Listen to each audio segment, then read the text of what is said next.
All right, hello everyone. My name is Jessica Dawson from Jessica Hits the Road, and today we are making New York's most famous chocolate chip cookie. This comes from a bakery called Levain. And when I was in New York City this past year, I decided to see what all of the fuss was about. I wanted to see how good this cookie was because I have a great chocolate chip cookie recipe. And this cookie is everything that was cracked up to be. It's delicious. It's kind of crunchy almost on the outside. It's kind of chewy. And then on the inside, it's nice and it's almost underbaked. And a lot of times pastry chefs will make cookies one way at the restaurant, right? And then we'll make them a different way at home sometimes. And I know, hi Gail, I know I do. So when I'm at home, I love to make cookies that are kind of gooey in the center. And that is what this cookie is. It's really nice and gooey in the center, and then it's really nice and kind of crunchy on the outside almost. And it has that like nice dark hue, which is what we want. It's kind of like golden brown. And I'm gonna show you why this is different than a regular chocolate chip cookie recipe. So the first thing, and I love this, I didn't have to get my butter out last night. I didn't have to get it out of the fridge. I'm actually gonna go grab it.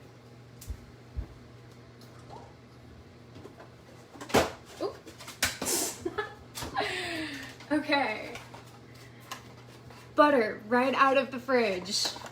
And now if you've been to my other classes, oh, and I got one stick, so we're gonna need two. We need 1 cup, which is 2 sticks, so I'm gonna grab one more stick from the fridge. And I love this. I love that you don't have to think ahead. I love that you grab your butter right out of the fridge. It just makes this so much easier and you don't have to think about it. And you don't have to microwave it if you want it to be room temperature because we want it to be cold. So the first thing you're gonna do is you're gonna chop up your 1 cup of butter, so your 2 sticks, into smaller pieces. And these cookies, when I went for the first time in New York City, I went to college in New York, in Poughkeepsie. And so I spent a good deal of time in New York before discovering these. And they're just perfect. They're a little bit bigger, so they're not a flat cookie. They're actually quite large. And so I'll show you on the original recipe that I found. It's like a copycat recipe of the bakery's original recipe.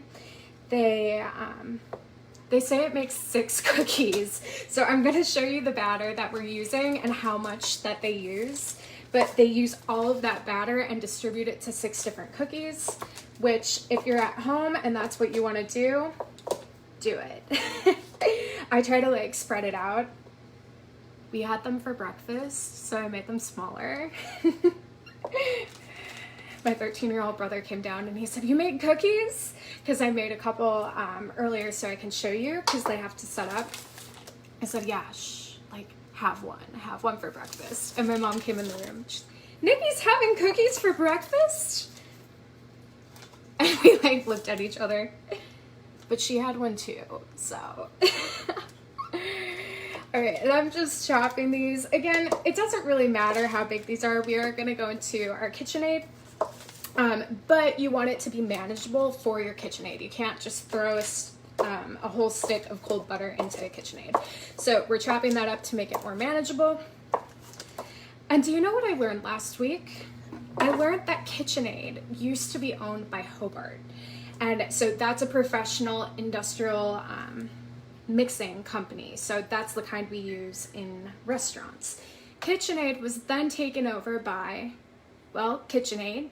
So it was no longer owned by Hobart, which is why these mixers aren't holding up as well as our old ones. So if you can find an old KitchenAid, use it. We're going in with our butter, and then we're gonna go in with our sugar. So we're gonna cream them together, and we're going to use brown sugar and white sugar, which a traditional recipe, this is what you'll see a lot of the time as well. And we need just half a cup of white sugar. So half a cup of white sugar goes in. And then our brown sugar, we're gonna use a whole cup. And this differs a little bit. It's a little bit more brown sugar than some cookie recipes. Some cookie recipes are different, like sugar ratios. This one uses a little bit more brown than white. And the way I do it with brown butter is I pack it. So I don't know if you can see, but I'm packing it down. And that's the way that brown sugar is measured for recipes. So it's usually brown sugar packed into the container that you're using. And when I'm done with the brown sugar, I always just close it back up because it dries out really, really fast. And we don't want clumps of dried sugar in our bowl. So we're gonna go ahead, move the mixer up, and now it has to go for 4 minutes. So at first I do it a little bit slower because if you don't, butter will pop out. Ask me how I know. So you go a little bit slower, you let that butter introduce to the sugar, and then you can pop it up to a medium-high speed. And what we're looking for is that this gets really nice and creamy. It's going to be a little bit lighter in color. So I'll show you the two differences in a few minutes. Yeah, and I'm using the paddle attachment. So this is a whisk attachment, and that's just because I was afraid to break my whisk. So when you're whisking hard butter, you want to use your paddle attachment. And we're just going to let that go, and we're going to weigh out our other ingredients. So the other ingredients that we're going to need, predictably, are flour. But the difference with this recipe, one of the differences, is that we're going to use cake flour. And so if you'll see this bag, you definitely haven't seen it in the grocery store. This is freshly milled flour. And my friend Alex actually sent me a few bags.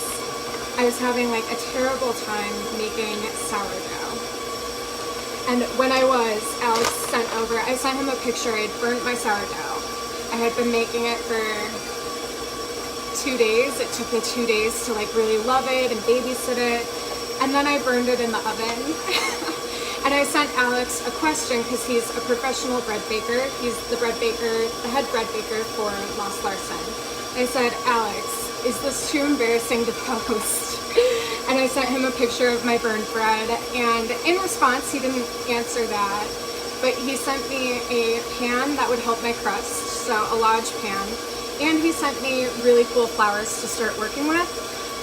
And these are freshly milled flours from a local purveyor. They are in Illinois. And the difference between the flour that you're going to see in the grocery stores and the flour that is freshly milled, it's vast. It's like almost a different ingredient. It reacts a little bit different when you're baking with it. But something really important to remember is it has way more flavor. So it has way more flavor. We're using cake flour for this. And the reason we're using cake flour is because that's going to produce a lighter baked good. So we're going to use a little bit of AP flour and a little bit of cake flour, which will make this not so heavy. So cake flour is going to go in. And we need 1.5 cups of cake flour. And I'm using a 1/2 cup measuring cup because I couldn't find my 1 cup. So if you're wondering why the ratios look kind of funny, that's why. So 1.5, that looks good. And we've been milling flour, actually, well, not milling, but milling flour for 6,000 years. And so the way that we do it really hasn't changed a lot. And freshly milled flour it has all of those parts. So the way that it happens is you have the wheat germ. And so on the outside of the wheat germ, there is the bran, and then inside is the endosperm.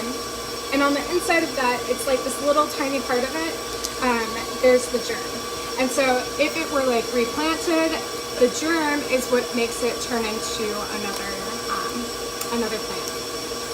And cake flour is also a lower protein flour, which is why it's going to give us a lighter and fluffier baked good than something like bread flour. So that's our cake flour. And we need our all-purpose flour as well, so it's a mix. Some cake flour, some all-purpose flour. And 1.5 cups, so an equal ratio. And I'm just going to do big reach, 1/2 cup. 1 cup. 1.5 cups. There we go. And I'm just gonna take this, I'm gonna wipe it down. It's not ready to go, but I wanna show you the difference of colors as you're creaming. So give me 1 second.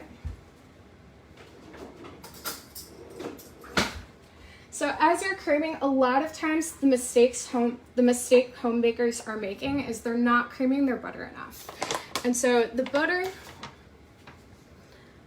right now, this is still a little bit too dark, and it might be hard to see on the video. It's still like a light brown, and it should be lighter.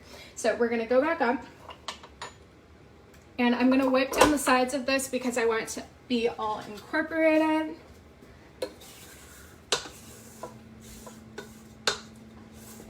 And then we're gonna mix a little bit more, and you're gonna see what a difference like 3 or 4 more minutes is gonna make.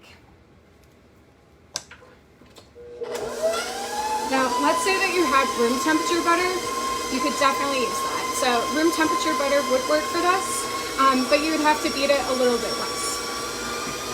So we'll turn it up. Now the next thing we're gonna add, which seems kind of funny, is cornstarch.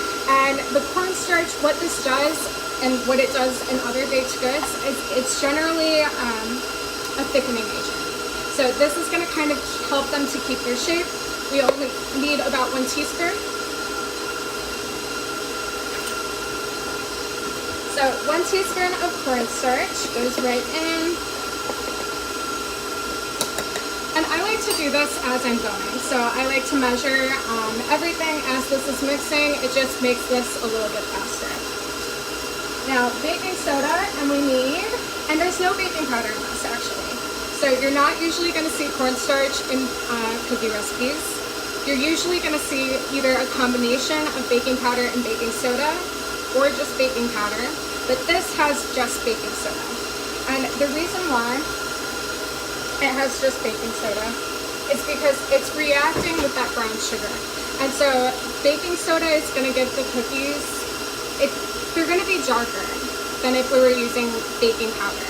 So if we're using just baking powder, they'd be a little bit lighter, they wouldn't be as like crispy, and these make a nice edge on the cookies as well. So we're going in with 3/4 of a teaspoon of baking soda. We're gonna go in with salt, which I'll measure exactly. About a teaspoon. Okay, and then we're gonna go in, we're gonna start chopping our nuts. All right, and so we'll put this aside. And this is looking great, so I wanna show you where we're at with our sugar.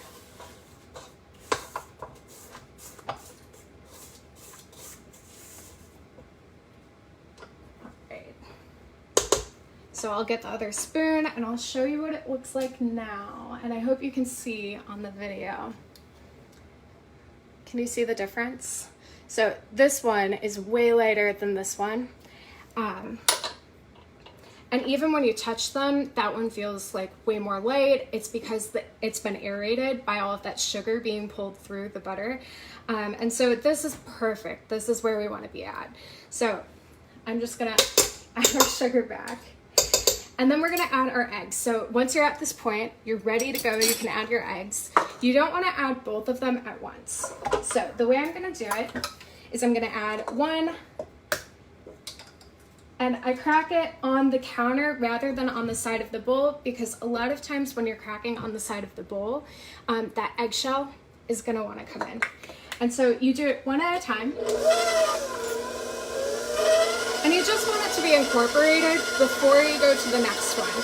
So it's gonna look kind of broken, that's totally fine. So kind of like the same process as any cookie recipe.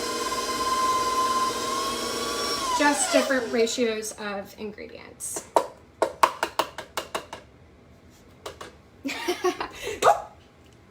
I dropped my egg. Nope, it's fine. That's why you don't crack it while it's mixing. I dropped it right into the bowl. I got excited because Gail asked if it had to be a blue egg, and it doesn't. It can be any kind of egg. We just have chickens that produce blue eggs, and so that's why I'm using a blue egg. Any egg that you can use, no problem. Yep. And so we'll, Barbara, whoops. All right, so we'll just incorporate this, and we're really good to go because we have all of our dry ingredients measured out. Now, the next thing that you're gonna need is nuts. And this is something that you really can't replace. You do have to use nuts. We ran out of walnuts. In the first batch, I used walnuts. That's what's traditional in this recipe. We're gonna use pecans with a mix of the walnuts I had left. And that's just because I ran out. I think pecans will be okay. I think that they have a similar level of fat in them, so I'm not too worried about them not working. So we're just going to add our pecans to our cutting board. I'm going to turn this off just because our eggs have been incorporated. And at this point, I'm going to pause. So I'm not going to keep going with this because once we add the flour, we don't want to mix it too much.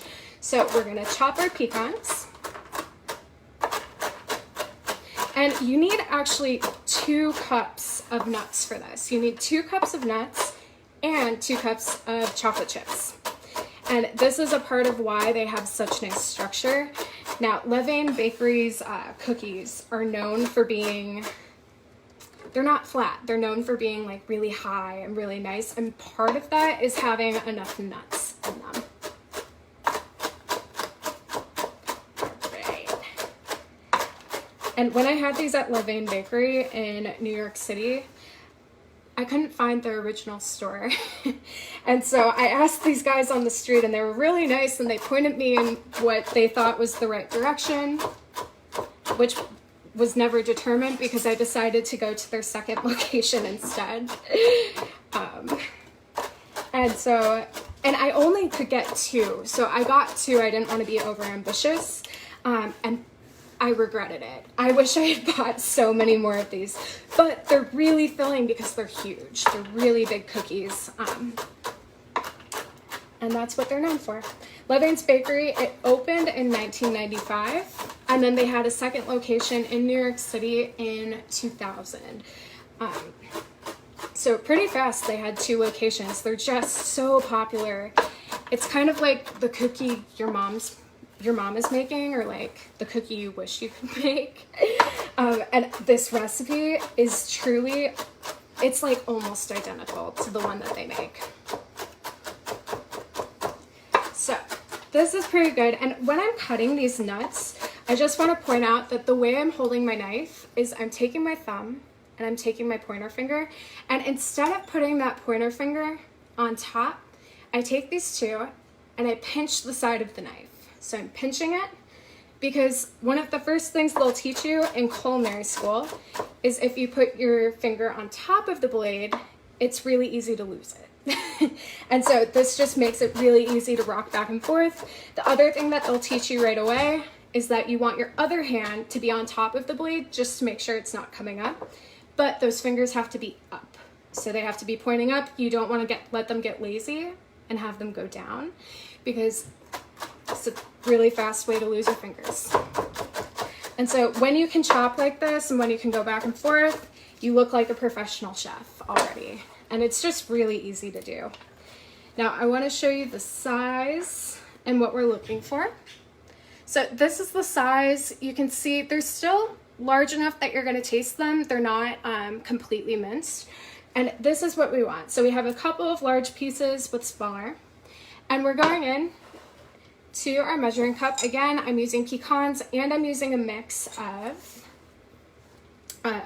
walnuts. And that's just because it's a pandemic and I'm afraid of going to the grocery store. My dad usually is going right now.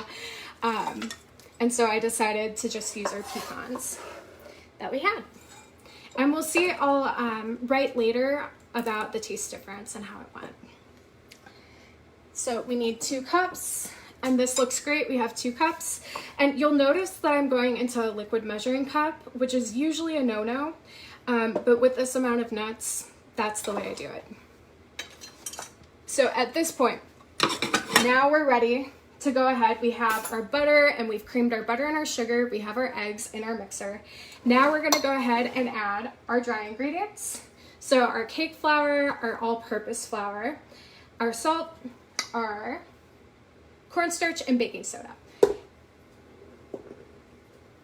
All right, so that goes right in. The nuts are not gonna go in yet, and neither are the chocolate chips, which for chocolate chips, we're gonna need 2 cups as well. So I'm just gonna pour them right into, again, a liquid measuring cup. I don't have a 2-cup dry cup, so this is what we'll use. And you'll see I'm using a mixture of semi-sweet and milk chocolate. And we need 2 cups exactly. Now, the brand that I like to use most, that you can find at the store, is Ghirardelli. And Ghirardelli is just a really nice chocolate brand. They have good practices. We like Ghirardelli. But I love Valrhona. If you can find Valrhona, love Valrhona. So up to 2 cups. And I just mixed milk chocolate and semi-sweet. That's what our family likes, so that's what I'm gonna do. So we have our nuts and our chocolate on standby. Now we're gonna mix our dries into our wets, and I'm watching it really carefully. And the reason why is if we mix this too much, they're not gonna be as light as we want them. So we're gonna mix them really slowly, just bring them together. And when there's still a little bit of flour, that's when we're gonna add our chocolate, and that's when we're gonna add our nuts. And so I'll show you what that looks like so you can see a little bit better. Okay. So before I add my chocolate and my nuts, this is what it looks like. You'll see that there's a little bit of dusting, like a little dusting of flour still left. And that's perfect because we don't want to overmix them. So in we're going with our nuts. And I know somebody's gonna ask me, so I'll just address that they are not toasted. And the reason why is we're going into a really hot oven with these. And so if you toast them, they're gonna burn. So don't use toasted nuts for this recipe. In we go with our chocolate. The reason a lot of times recipes ask you for them to be toasted is just because it brings out their oils and their flavor. And again, we're going into the oven, which will do that. So now we have to be really careful. We don't want to overmix this. And I just mix until it looks like everything's been nice and mixed in. So like 4 seconds or less. Some people will do that by hand, and I just don't want to work that hard. But if you want to, you can. I think if you're really diligent and careful with the mixer, it doesn't matter. I'm gonna show you what these look like. Oh, this is the dough. So good. If you want to eat it like this, no judgment. No judgment. Now, I want to talk really fast about what makes these cookies different than an original chocolate chip cookie recipe. Because these are famous. They're one of New York City's best known cookie recipes. And so I really wanted to take a deep dive into looking at why these are different. And so we're gonna look at the Ghirardelli bag.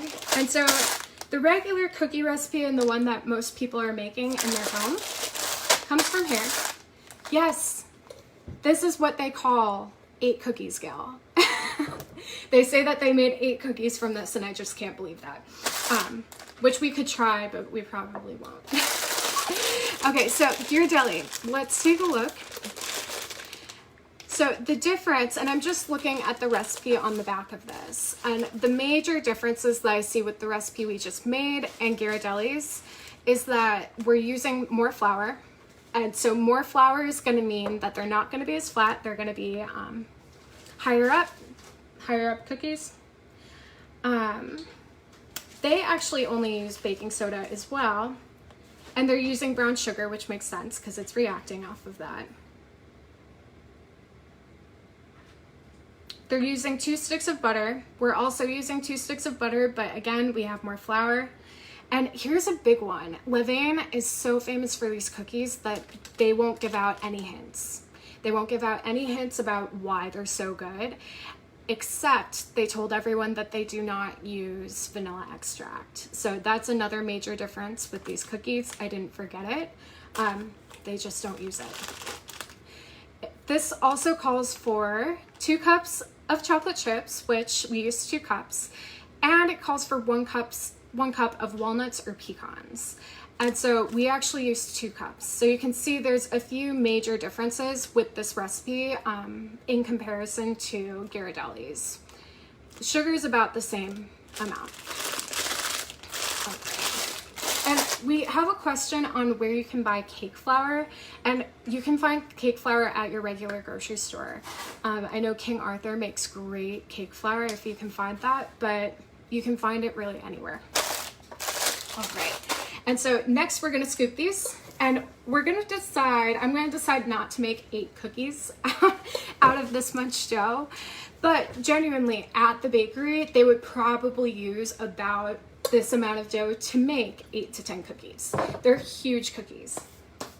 They're like cookies that you eat for dinner. No one tell your doctor that I said that. Okay, so what we're gonna do is we're gonna take our baking sheet, and I just fit it with a Silpat. You can use parchment if you want, but Silpats are reusable, and it just makes it a little bit easier and to reuse because they don't kind of crumple while they're baking. So Silpats are what we use in professional restaurants as well. And where's my cookie scoop?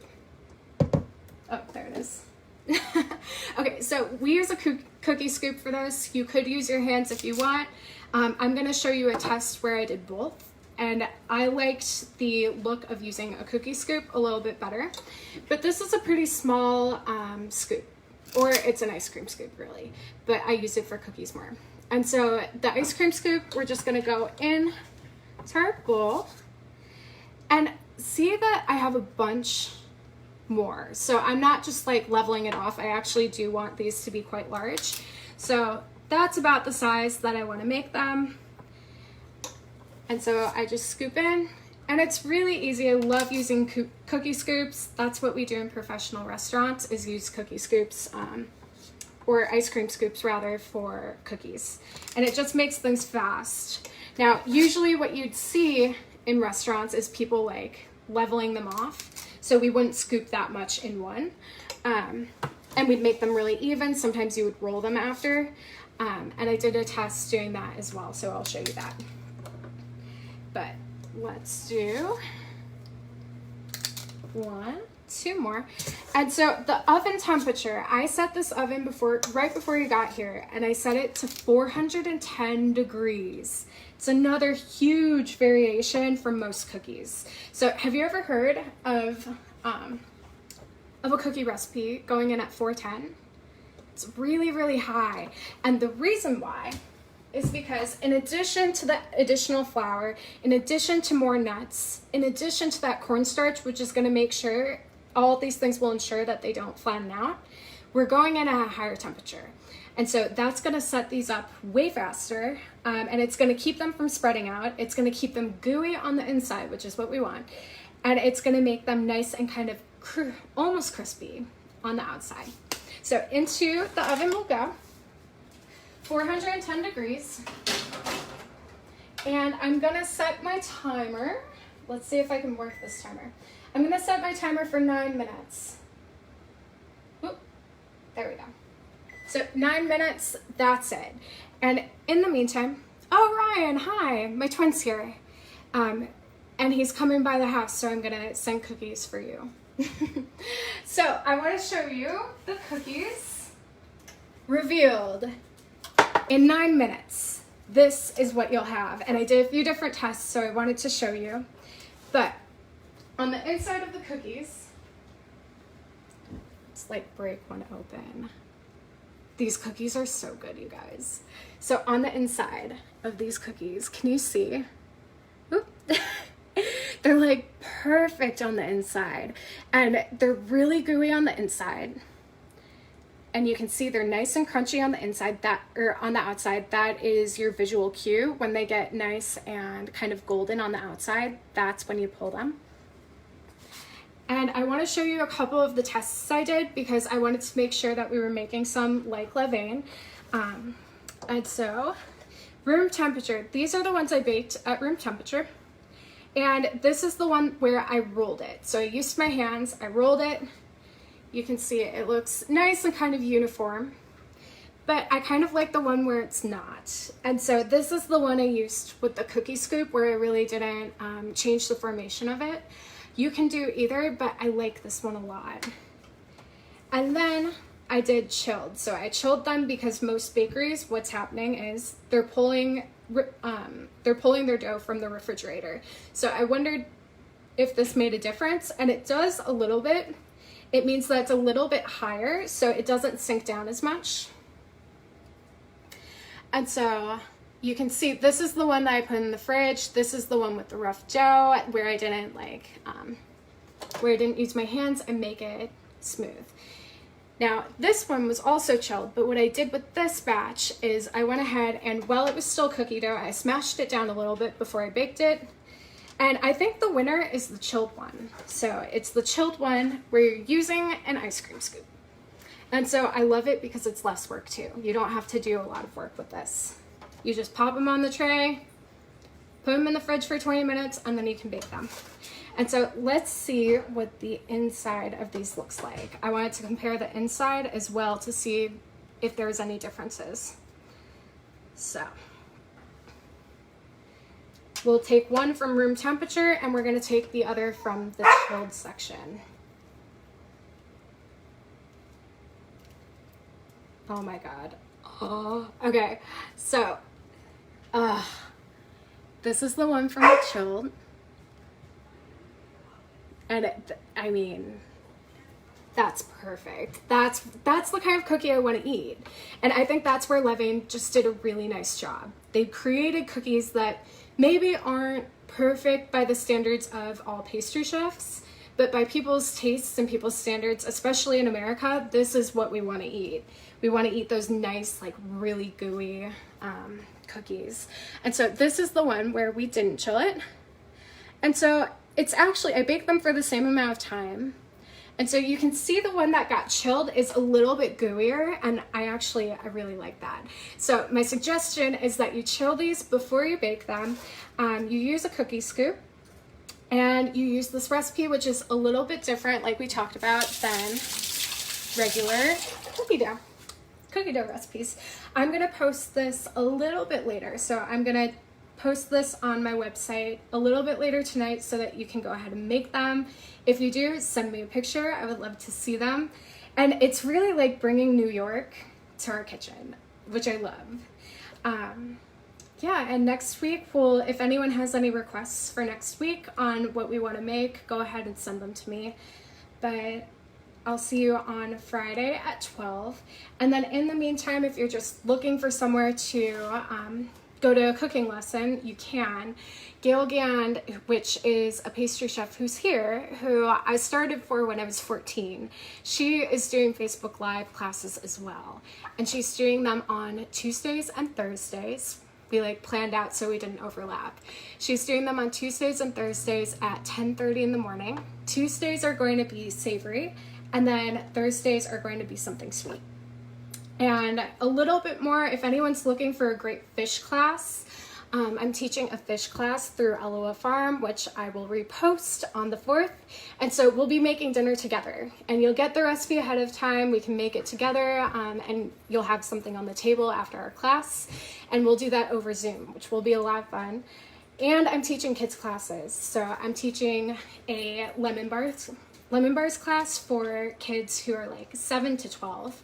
And so you'll have lemon bars in your kitchen. And there's another for college age students. So if you have a college age student and you're kind of nervous, or they're nervous that they don't know how to cook when they're going to college, what you can do is you can sign them up for my class. I'll put it on my page, and that will be all microwave recipes, so things they can make in their dorm room. And I'm looking forward to seeing you next Friday. So I'll see you next Friday at 12. Thanks, guys.